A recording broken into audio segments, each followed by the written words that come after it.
Deputy Boyd Barrett. Thanks, Ceann Comhairle. Taoiseach, are the EPA figures on our CO2 emissions not yet another damning indictment of the failure of this government to take seriously the issue of climate change?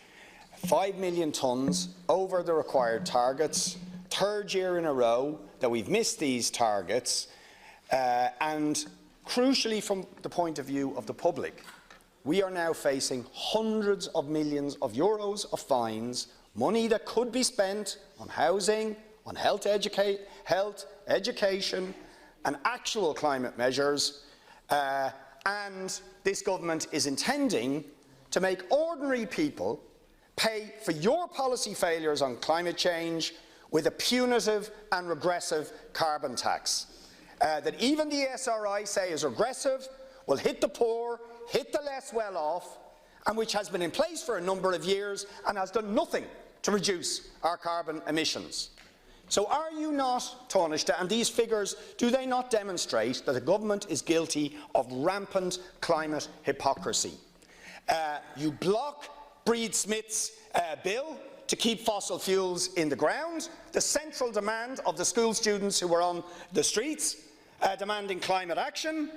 You this week proposed to the EU a liquid natural gas terminal at Shannon to import for decades to come poisonous, toxic fracked gas from the United States.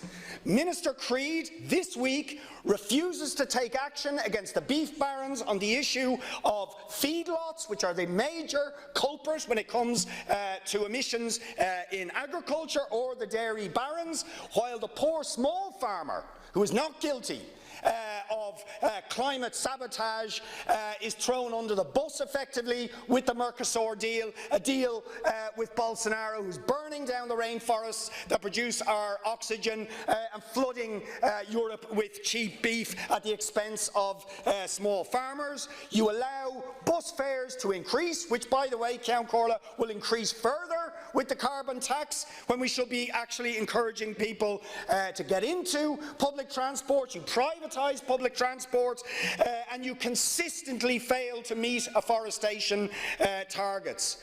So why do you not listen to the proposals that we have relentlessly put to keep fossil fuels in the ground, to stop the liquid natural gas terminal bringing in fracked gas, to get rid of fares in public transport and put 1,000 extra buses on the national bus fleet to make our public transport system better, to have better grants to make it affordable for people to insulate their homes so they can reduce their energy bills and their energy use, to dramatically increase the grants for small farmers to move to afforestation and away from more environmentally damaging forms of agriculture. These are things we have asked you to do again and again, but all you want to do is tax the ordinary people for your failure. Isn't it climate hypocrisy and failure, Taoiseach?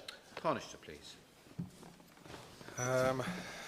Well, I don't think producing a robust action plan to deliver on the targets that we need to meet by 2030 is in any way hypocritical. We have a climate change minister now who is leading the argument on what Ireland needs to do, and more importantly how we're going to get it done, and is going to require all of the government departments that are relevant here, which is most of them, to actually set and meet targets on an annual basis.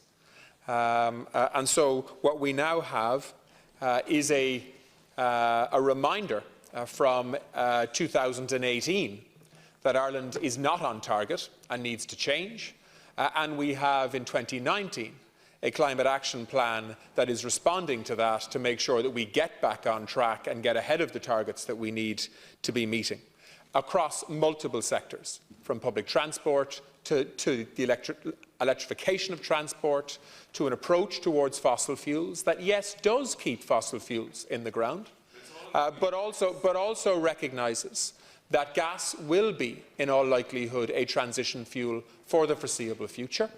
And as we make that transition, we have to make sure that we have energy security as well, which is something that you completely ignore over and over again. So what we have is a robust and tested plan.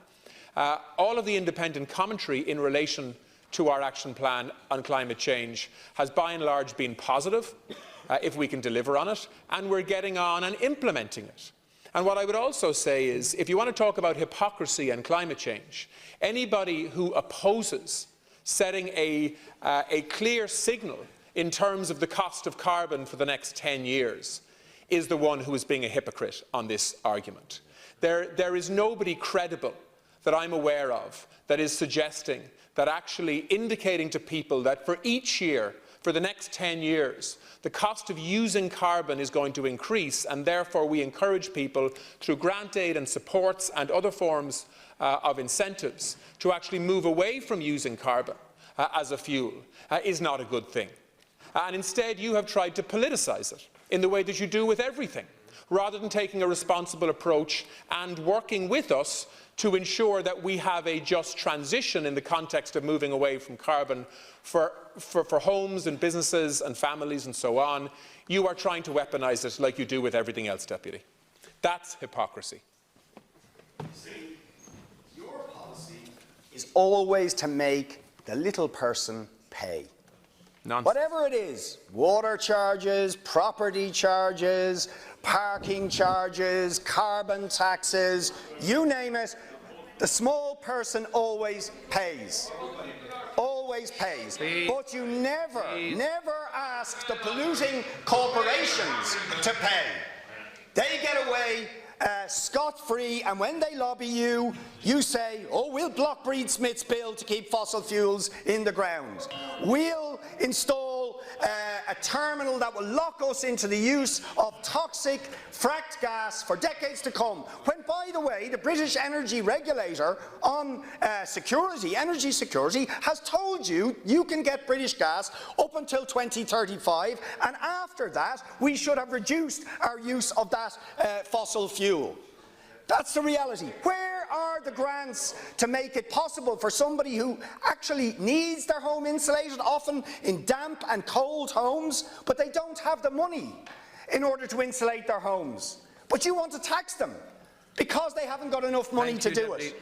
Always blame the small person, never take on the corporations. 100 corporations are responsible for 70% of global emissions.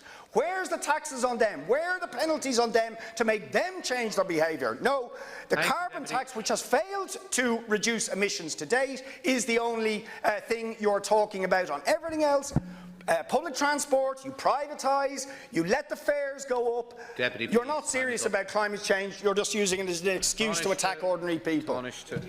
It's very hard to have a rational debate with somebody when you actually don't want to see the facts.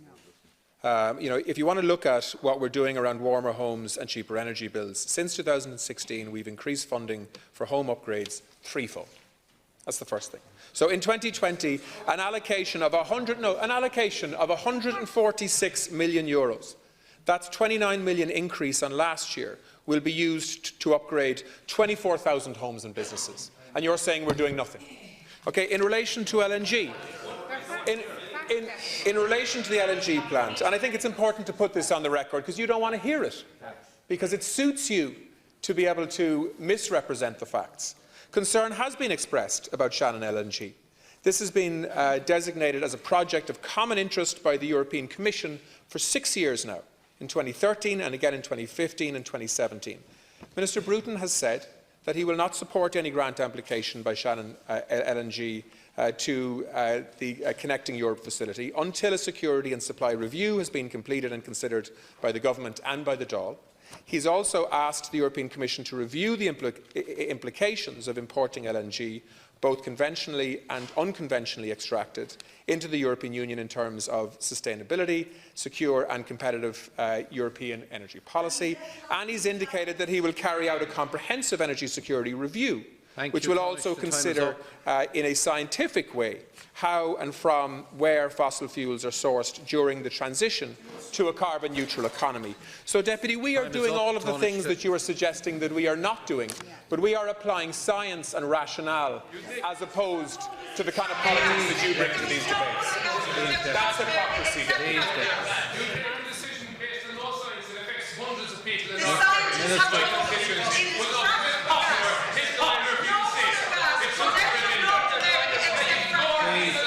Griffin, please. Minister. Minister, please. Minister. Minister. Well, I'm listening to you, and I'm asking you to calm down. Just take it easy.